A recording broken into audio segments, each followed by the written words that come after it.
So, you read all the books, you watched the motivational videos, you're probably trying every productivity hack out there. But what if? What if all that hard work is for nothing? Today, we're going to break down a really powerful and, yeah, pretty intense philosophy on what it actually takes to unshackle yourself and build some serious wealth. All right, let's dive in. This quote right here, this is pretty much the core of the whole idea we're exploring. The argument is that without letting go of a few key things, you're just spinning your wheels. You might take one step forward with all your hard work, sure, but you're going to take two steps back. It's like all your efforts are basically pointless unless you first break free from these self-imposed chains. So, how do you actually do that? Well, the strategy here isn't just about playing offense. All the things you do to make money. It's just as much, maybe even more, about playing defense. And by that, I mean the things you consciously choose not to do. This really reframes what success looks like. Just think about the boxer Floyd Mayweather. Guy became one of the highest paid athletes in history. How? By mastering the art of not getting hit. Or think about Warren Buffett. What's his #1 rule of investing? It's simple. Don't lose money. The whole argument here is that by sacrificing the three things we're about to get into, you build up such a strong defense that you end up with this massive, massive advantage over pretty much everyone else in the game. All right, let's get into the first sacrifice, alcohol. Now, before you roll your eyes and say, yeah, that's obvious, hold on. The reasoning here goes way deeper than just, saving a few bucks on beers. This is all about gaining a competitive edge. Okay, so the way this is framed is pretty intense. The idea is if you're out there trying to build a business or a career and you're drinking, you are literally, willingly giving your competition an advantage.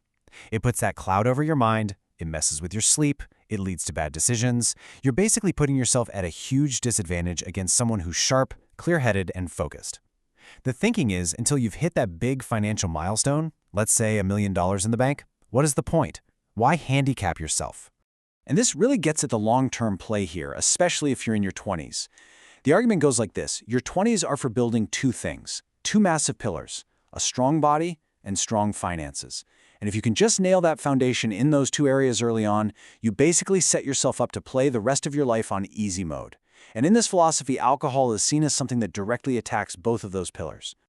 And look, this isn't just some abstract theory. There's a really powerful personal story behind this.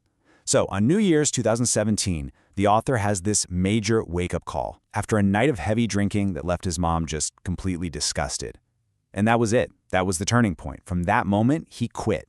For the next 2 years, he just locked in, total focus on his business. And the result? By 2019, boom, he'd made his first $1 million. He says cutting out alcohol was the key because it just removed all the distractions, all the temptation of partying, and let him go all in on building his company. Okay, moving on to sacrifice number 2. And this one's definitely a bit more controversial. We're talking about giving up on serious dating, at least while you're in what they call your building phase. So what's the premise here? The core idea is that, for a man, your glory years, your peak attractiveness often come a bit later in life, say between 28 and 38. That's typically when you've built up more stability, you have more wisdom, you have a clear direction.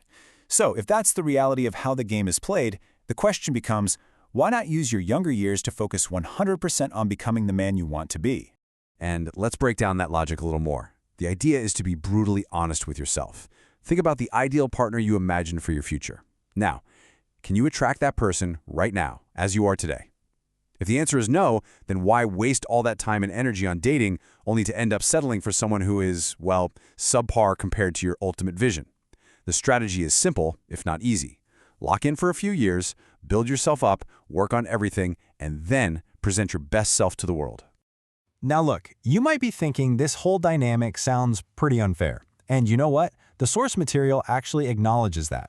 But the choice is pretty clear. You can either complain about the game, or you can learn the rules and play to win it. The point here isn't to debate whether it's fair or not. It's about giving you a practical strategy to get what you want. All right, on to our third and final sacrifice. And this one is different. Unlike the first two, this isn't a temporary thing for your building years. This is a permanent rule, no matter how rich you get. And it's all about giving up the need to keep up appearances. I think we all know what this looks like. It's that trap so many people fall into. Buying the designer clothes, taking those trips you can't afford, leasing a car that's way out of your budget, all the flex on social media and project this image of success.